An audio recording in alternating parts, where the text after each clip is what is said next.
ठीक है बेटा, देखो आज हम क्या पढ़ने वाले हैं टिश्यू चैप्टर में। आज हमारा परमानेंट टिश्यू का स्टैटिक हमने कंप्लीट कर लिया। अब परमानेंट टिश्यू के भी दो टाइप थे। कौन कौन से दो टाइप थे बेटा? सिंपल परमानेंट टिश्यू और कॉम्प्लेक्स।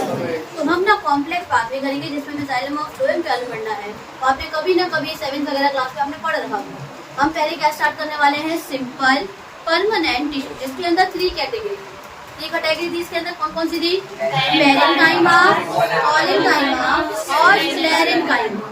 इतना क्लियर है? और तो सबसे पहले क्या पढ़ने वाले हैं हम? पेरेन्काइमा के बारे में। ठीक है, पेरेंट का मतलब समझो पेरेंट से समझो। मम्मी पापा जैसे हमारी बहुत सारी जरूरतों का ख्याल रखते हैं, ऐसे ही ये पेरेन्काइमा को। पेरेंट से पेरेंट, और पेरेंट क्या करते हैं? मम्मी पापा हमारे बहुत सारे हमें खाना देते हैं। ठीक है, हमारे लिए खाना बचा के भी रखते हैं। अगर मान लो कोई चीज अगर हम कुछ गलत करने जा रहे होते तो हम कोई वेस्ट, वो गलत क्या है? एक तरीके से वेस्ट है। तो वेस्ट को हमारे समझाना चाहे हमारे रोकते हैं ना हम एक तरीके से, तो पेरेंट हमारे लिए बहुत सारा रोल प्ले करते हैं। ऐसी पेरेन्काइमा तीनों में से अगर सबसे ज्यादा फंक्शन की बात की जाए तो कौन करता है? पेरेन्काइमा। कौन करता है? पेरेंट से पेरेंट। और पेरेंट बहुत सारा काम करते हैं हमारे लाइफ में भी, इसलिए ऐसे आता है। इतनी बातें क्लियर। अब स्टार्ट करते हैं पेरेन्काइमा परमानेंट टिश्यू से। पेरेन्काइमा सिंपल परमानेंट टिश्यू, पूरा नाम क्या हो जाएगा? पेरेन्काइमा। सिंपल का पार्ट है तो पेरेन्काइमा सिंपल परमानेंट टिश्यू। ठीक है, इसका पूरा नाम इस तरीके से बोला जाएगा। तो हम पढ़ने वाले हैं सिंपल परमानेंट टिश्यू में, वो भी कौन सा? पेरेन्काइमा। पेरेन्काइमा एक ग्रीक वर्ड, कहाँ से लिया गया है बेटा? ग्रीक वर्ड, लैटिन वर्ड से नहीं लिया, ग्रीक वर्ड से लिया गया है, जो कि 2 वर्ड से लिया गया है। पहला है आपका पैरा। पहला क्या है बेटा? पैरा। और दूसरा क्या है? एनकाइमा। पहले वर्ड देखो, पी से पैरा, और दूसरा वर्ड क्या है? एनकाइमा। पैरा का मतलब होता है बिसाइड। बिसाइड का मतलब क्या होता है? बगल। क्या होता है? बगल में। और पेनकाइमा मतलब फिलिंग, बगल में ना कुछ न कुछ चीजों से भरा रहेगा। हो सकता है एक सेल के बगल में दूसरे सेल के बीच में भरा कुछ और हो, वहाँ पे स्पेसेस होते हैं। क्या होते हैं उनके बीच में? तो उसके बगल में या सेल में क्या रहेगा? कुछ न कुछ चीजों से वो भरा रहेगा। एक तरीके से यहाँ पे भरने का मतलब ये है कि ये टिश्यू का ना सबसे ज्यादा वेटेज वाला पार्ट है। मान लो कोई भी मान लो की प्रिंटिंग बनी पड़ी है तो इसके अंदर सबसे ज्यादा क्या ईंटें लगे होंगे। ऐसे ही पूरे प्लांट के अंदर अगर बल्क की बात करो कि कौन भार देता है उस पूरे प्लांट को, कौन वेट दे रहा है, तो वो कौन है? पेरेन्काइमा। कौन सा है वो? इसीलिए बोला गया है कि इन फिलिंग करता है। बगल में क्या कर रहा है? ये पूरे उसके फिलिंग कर रहा है। बहुत सारे काम भी करता है तो उसकी जगह भी ज्यादा होगी, बहुत सारी जगहों पे पाया भी जाएगा, है ना। बताओ एक बात, कोई बंदा बहुत सारा काम कर रहा है बेटा, तो क्या वो बहुत सारी जगहों पे नहीं पाया जाना चाहिए? एक बंदा है वो गोवा में भी काम करा देता है, मनाली में भी काम कराता है, हर जगह काम कराता है, तो उस बंदे का हर जगह होना इम्पोर्टेंट है कि नहीं? बताओ। अगर कोई ज्यादा काम कर रहा है इट मीन्स वो हर जगह मौजूद है। खुद नहीं मौजूद है लेकिन उसके कुछ टाइप्स वगैरह हो सकते हैं, उसके सेल्स हो सकते हैं। तो अगर कोई एजेंट होता है तो उसमें एजेंट में उसके बंदे होते हैं, लेकिन यहाँ पे तो उसके सेल हो सकते हैं ना, क्योंकि ये तो एक टिश्यू है और टिश्यू के पास क्या है? बहुत सारे सेल है। क्या मेरी इतनी बात समझ आ गई? तो पैरा मतलब होता है बिसाइड और एनकाइमा मतलब क्या होता है? In filling. ठीक है, अगला क्या है? Form the bulk. वही पूरा एक वेट बनाता है, एक भार बना रहा है पूरे प्लांट के अंदर। कौन? ये ज्यादा हिस्सा कौन कवर कर रहा है? पेरेन्काइमा। मतलब बल्क मतलब क्या होता है? एक तरीके से ज्यादा हिस्सा कवर। आज समझा रही है बल्क मतलब क्या होता है? जो मैंने बोला वही वाली बात है। कौन? The bulk of the plant body. ये क्या बना रहा है? प्लांट बॉडी बना। अच्छा, उनको एक बात पूछे कि आप खाने में, वाटर में, न्यूट्रिएंट में सबसे ज्यादा बल्क में क्या लेते हैं? क्या लेते हैं बल्क में सबसे ज्यादा? पानी। क्योंकि हमारे वाटर को 70% किसकी नीड होती है? वाटर की। तो मेरी बॉडी के अंदर बल्क में किसने कॉन्स्टिट्यूट करा है? वाटर ने। अगर आप समझिए बल्क का मतलब क्या होता है? ये नेचर में कैसा होता है? लिविंग। क्या मैं तीनों में से ना, पेरेन्काइमा भी लिविंग है, कॉलेन्काइमा भी लिविंग है। सिर्फ डेड कौन सा वाला है? स्क्लेरेन्काइमा। अभी ये वाली बात याद रखो, क्योंकि स्क्लेरेन्काइमा के पास लिग्निन नाम के टिश्यू की डिपोजिशन है। इसकी डिपोजिशन होती है लिग्निन नाम का एक हार्ड सब्सटेंस होता है जो सीमेंट जितना हार्ड होता है। आपने अखरोट देखा है? बहुत हार्ड होता है। नारियल के ऊपर ही कवरिंग देखी है, तो उन सभी के ऊपर क्या है? स्क्लेरेन का क्या है? जिसकी भी आपको हार्ड कवरिंग दिखेगी वो डेड टिश्यू से मिलकर बनी पड़ी रहेगी, जो कि कौन सा है? स्क्लेरेन। मतलब वहाँ पे सेल वॉल के पास किसकी डिपोजिशन है? लिग्निन की। लिग्निन एक ऐसा सब्सटेंस है, एक ऐसा पॉलीसेकेराइड है जो किसकी तरह होता है? देख, मतलब किसकी तरह है अपीयरेंस में? एकदम सीमेंट की तरह। किसकी तरह है? और अगर वो सीमेंट की तरह बेटा तो वो क्या दे रहा होगा? हार्डनेस। तो तीनों में से डेड कौन सा है? स्क्लेरेन्काइमा। और लिविंग कौन सा है? पेरेन्काइमा और कॉलेन्काइमा। इतनी बातें क्लियर? आगे बढ़े। चलो, लिविंग इन नेचर। नेचर में कैसा है? लिविंग है। यहाँ तक कोई दिक्कत, कोई दुख दर्द पीड़ा या कष्ट नहीं है। आगे पॉजेसिस पावर ऑफ डिवीजन, ये तो हर टिश्यू के पास होगा, अगर सॉरी नहीं परमानेंट है ना, लेकिन इसके पास ना कुछ हद तक, यानी क्या बोला परमानेंट डिवाइड नहीं करते, लेकिन इसके पास कुछ हद तक पावर ऑफ डिवीजन की कैपेसिटी है। मतलब ये अपने आप को कभी ना किसी स्टेज में क्या कर सकते हैं, डिवाइड कर सकते हैं। परमानेंट टिश्यू डिवाइड नहीं करते, लेकिन पेरेन्काइमा एक ऐसे हैं जो पोजेस करते हैं पावर ऑफ, कहते हैं ना कि 10 लोगों में एक होता है एक्सेप्शन वाला केस, वही वाली बात है। ठीक है, तो परमानेंट टिश्यू नहीं करता, मैं बिल्कुल बोल रही हूँ नहीं करता, लेकिन पेरेन्काइमा एक ऐसा है जो पावर ऑफ डिवीजन को पोजेस करता है। मतलब पावर ऑफ डिवीजन शो, इसमें सेल्स डिवाइड, बात समझ आ गई? ठीक है, अब इसकी शेप की बात करें, ये तो रटने वाली बात है। ओवल शेप कैसा होता है, ऐसे अंडे जैसा। राउंड शेप पॉलीगन कैसा होता है, ऐसे नहीं चलो तो जैसे देखा होगा ऐसा पॉलीगन होता है। ठीक है, यहाँ स्पेस नहीं है। एलोंगेटेड कैसा होता है, लंबा वाला, तो मतलब शेप फिक्स नहीं होती इसमें, ऐसे भी हो सकता है। ओवल जैसा है लेकिन थोड़ा सा लंबा है, यहाँ से भी और यहाँ से। एलोंगेटेड कैसा, बात समझ आ गई? तोरी देखिए, तोरी खाने वाली सब्जी, इसकी तरह जैसे मालूम लंबा अगर तो कैसा लगेगा देखने में, कुछ इस प्रकार। पैसों शेप को तो स्पिंडल बोल देते हैं, और तोरी को बीच से मोटा कर देते हैं। कैसा लगेगा, देखने में लगेगा ना कि आगे से ज़्यादा टिप है और बीच में क्या है, मोटा है ना, तो वैसी शेप को हम क्या बोल देते हैं, एलोंगेटेड। और अगर बीच वाली पार्ट पतला कर दूँ और आगे पीछे का नुकीला कर दूँ, क्या होगा, स्पिंडल शेप हो जाएगा। क्या हो जाएगा, अगर एक प्रॉपर तोरी की शेप को देखा जाए तो वो स्पिंडल शेप है। बीच वाले हिस्से को अगर मोटा कर दूँ, क्या हो जाएगा बेटा, एलोंगेटेड। ठीक है, इतनी बातें क्लियर। शेप में तो वैसे कुछ करना नहीं है, आपको रटना ही है। स्ट्रक्चर में चीजें समझने वाली है, ध्यान रखना। आपको ये सेल दिख रहा है, सेल के पास एक सेल वॉल क्या होता है, और जो कि बहुत ही कैसा है, पतला, कैसा है, थिन होता है। यहाँ आपको मोटा दिख रहा है क्योंकि मुझे दिखाना है थोड़ा जूम करके, अगर मोटा दिखाते तो मैं शायद इसको और मोटा करता। तो ये कैसा है बेटा, थिन है। थिन मतलब पतला है, थिक नहीं है, थिन है। अब इसके अंदर ना बहुत सारा साइटोप्लाज्म होता है। क्या होता है इसके अंदर, बहुत सारा। अब एक सेल से दूसरे सेल के बीच में बहुत सारी जगह है, इसको हम बोलते हैं इंट्रासेलुलर स्पेस, इंटरसेलुलर स्पेस। क्या बोल देते हैं बेटा इसे आप, ठीक है। अब इधर देखो, यहाँ से इसमें एक छोटा सा न्यूक्लियस होता है, ज्यादा बड़ा भी नहीं है, मीडियम में नहीं है, तो कैसा बहुत ही छोटा सा है। और उसी के साथ में एक बड़ा सा वैक्यूल, क्या है इसके पास, एक, और इसके पास प्रोटोप्लाज्म होता है। प्रोटोप्लाज्म क्या था, मैंने क्या बताया था आपको, न्यूक्लियस के अंदर का न्यूक्लियोप्लाज्म, और साइटोप्लाज्म को मिला के हम क्या बोल देते हैं, प्रोटोप्लाज्म। एक means nucleoplasm plus cytoplasm is equal to क्या बन जाएगा बेटा, प्रोटोप्लाज्म। तो इसके पास लिविंग प्रोटोप्लाज्म होता है। किसके पास नहीं होगा प्रोटोप्लाज्म, जरा मुझे बताओ, डेड होगा। डेड वाला कौन सा है, सेल। तो यही से ना थोड़ा डिफरेंस रिलेट करा, जब पढ़ेंगे ना आगे तो आपको रिलेट करने में आसानी होगी। ठीक है, ये चीजें क्लियर, डायग्राम क्लियर। अब यही बात है यहाँ लिखी, मैं बता रही हूँ, जिसको ये डायग्राम समझ आ गया मेरा बताया हुआ, उसको यहाँ दिक्कत नहीं आएगी, आप पढ़िए। सेल वॉल कैसा है, थिन मतलब, एंडोसिस और डेंस। एंडोसिस मतलब ढका हुआ, इससे ढका हुआ है, सेल वॉल थिन है जो कि ढका हुआ है किससे, जिसके अंदर क्या है, एक डेंस मतलब बहुत ही घना, मतलब पूरा भरा पड़ा है। समझ रहे हो, डेंस मतलब इसको ऐसे, एक होता है पानी, एक होता है हनी, तो हनी ज्यादा डेंस, तो ऐसे ही उसमें डेंस साइटोप्लाज्म, उसकी फ्लूइडिटी कैसी रहेगी, कम रहेगी, मतलब वो डेंस रहेगा। एक पानी है और एक हनी है, शहद और पानी में कौन ज्यादा डेंस हुआ है, शहद। तो ऐसे ही वो साइटोप्लाज्म कैसा है बेटा, डेंस, कैसा है, डेंस। स्मॉल न्यूक्लियस प्रेजेंट, कोई दिक्कत। अगर देखो लार्ज वैक्यूल प्रेजेंट, कोई दिक्कत। अगला पॉइंट, हैव लिविंग प्रोटोप्लाज्म, कोई दिक्कत। जो होता है वही लिखा है, इंटरसेलुलर स्पेसेस आर, मतलब वही लार्ज भी होता है और होता है, क्योंकि उस वाले में ना स्क्लेरेंकाइमा में इंटरसेलुलर स्पेसेस होता ही नहीं, और कॉलेरकाइमा में होता है तो बहुत ही ज्यादा कम होता है, हो भी सकता है और होगा ना तो बहुत ही कम होता है। इतनी बातें याद है, यही डिफरेंस की पॉइंट है। जब मैं आपको तीनों पढ़ा दूंगी, मैं तीनों में ना एक डिफरेंस करके बताऊंगी। ठीक है, इतनी बातें क्लियर।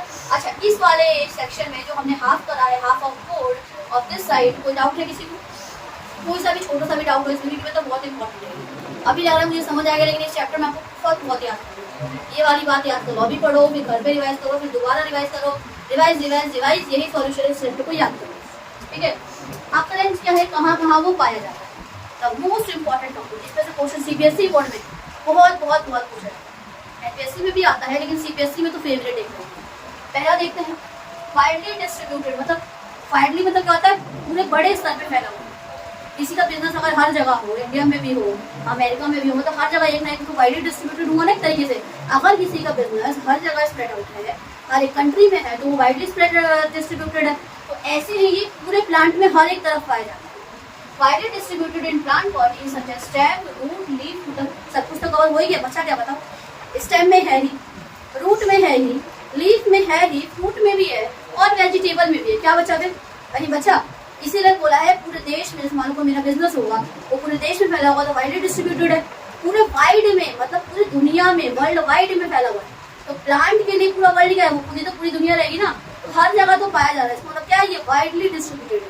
वाइडली क्यों बोला है आपको, ये टर्म समझ आ गई? ठीक है, सेकंड पॉइंट, ये और कहाँ पाया जाता है? Soft part of the plant. कहाँ पे?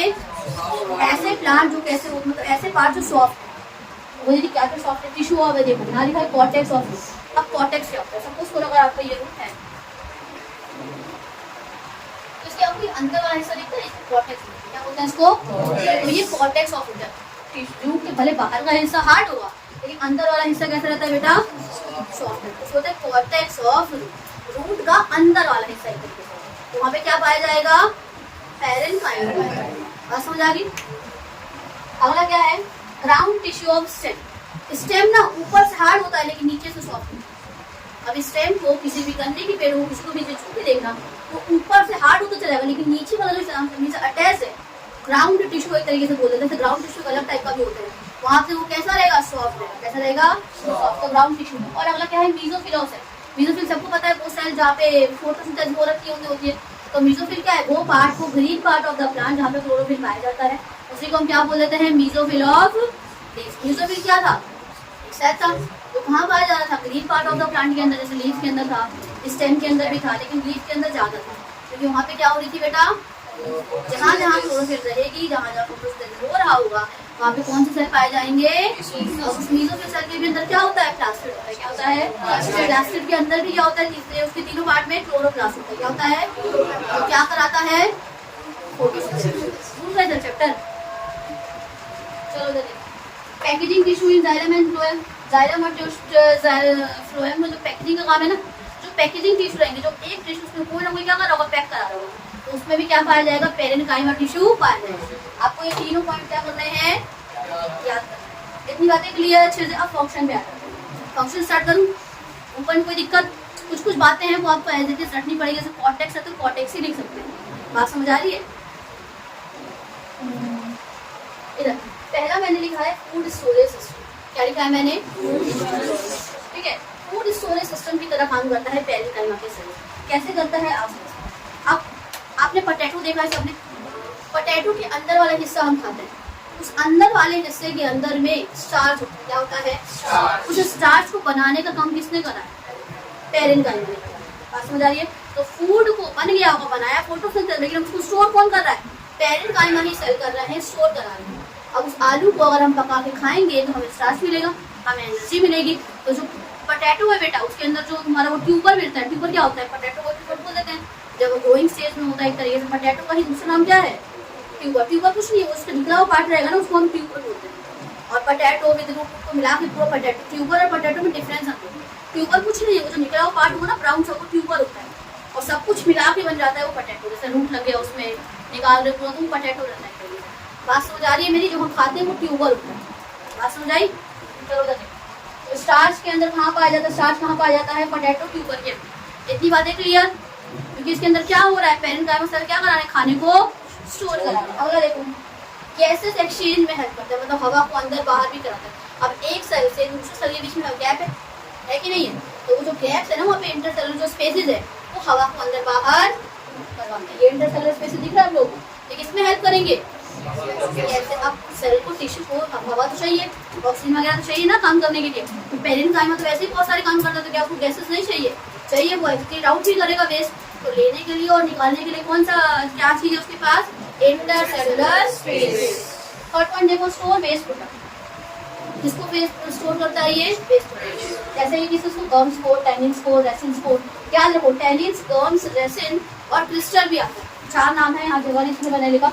टैनिन, गम, रेसिन और क्रिस्टल, याद रखना है। ठीक है, वो देखो फोर्थ पॉइंट है फोटोसिंथेसिस कराता है। अब पता है कुछ पेरेन्काइमा सेल ना अपने अंदर क्लोरोप्लास्ट डेवलप कर लेते हैं। समझना ध्यान से, हर पेरेन्काइमा सेल के पास क्लोरोप्लास्ट नहीं, पर जिन पेरेन्काइमा सेल के पास क्लोरोप्लास्ट डेवलप कर जाता है, उनके अंदर क्लोरोप्लास्ट आ जाता है, वो क्या बनाने लग जाते हैं? खाना। क्या बनाने लग जाते हैं? अब उन सेल को जिनके पास, उन पेरेन्काइमा सेल जिनके पास क्लोरोप्लास्ट होता है, उसे हम क्लोरेन्काइमा कहते हैं। अब उस सेल को हम पेरेन्काइमा नहीं कहेंगे, क्या कहेंगे बेटा? उसे हम chlorenchyma. The cell, the parenchyma cell which possesses chloroplast is called chlorenchyma cell. कौन सा सेल कहेंगे इसे हम? और उसके पास क्या प्रेजेंट रहेगा? इसीलिए वो क्या बना पाएगा? फूड। और इसी प्रोसेस को हम क्या बोल देंगे? कोई दिक्कत? पहले, दूसरे, तीसरे और चौथे पॉइंट में कोई दिक्कत तो बता दो मेरे को। पांचवा पॉइंट करें बेवेंसी। बेवेंसी मतलब क्या होता है? फ्लोट करना। बेवेंसी मतलब क्या होता है? फ्लोट करना। अब कुछ प्लांट के पास, कुछ एक्वेटिक प्लांट, हर प्लांट के पास नहीं, अब कुछ एक्वेटिक प्लांट के पास इसको फ्लोट करने की टेंडेंसी, उनके पास ना एयर कैविटी रहती है। क्या रहती है उनके पास? उनके सेल्स के अंदर एयर कैविटी मतलब जगह रहती है, जिसकी मदद से वो क्या कर पाते हैं? फ्लोट करते हैं। और समझो ध्यान से, जिस सेल के पास, जिस पेरेन्काइमा सेल का क्लोरोप्लास्ट था, तुमने उसे क्लोरेन्काइमा कह दिया। अब जिस पेरेन्काइमा सेल के पास एयर कैविटी रही ना बेटा, उसे आप एरेन्काइमा कहोगे। क्या कहोगे? एरेन्काइमा। जगह नहीं आ रही।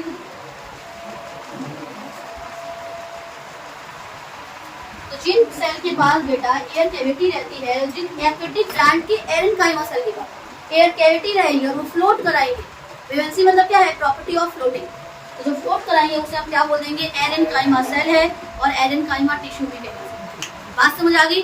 ठीक है, अगला पॉइंट देखो, वाटर स्टोरेज सिस्टम। और वाटर स्टोरेज की टिश्यू की तरह भी काम होता है, मतलब पानी को भी स्टोर करता है। कैसे करता है?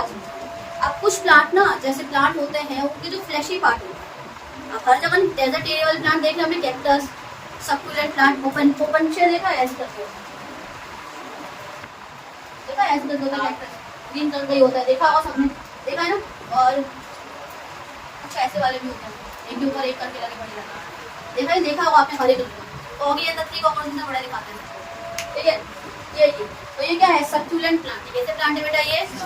जिनमें ना पत्ते नहीं पाए जाते, जिनमें कांटे पाए जाते हैं। क्या पाए जाते हैं? ऐसे प्लांट्स को हम बोलते हैं सक्यूलेंट। क्या बोल देते हैं?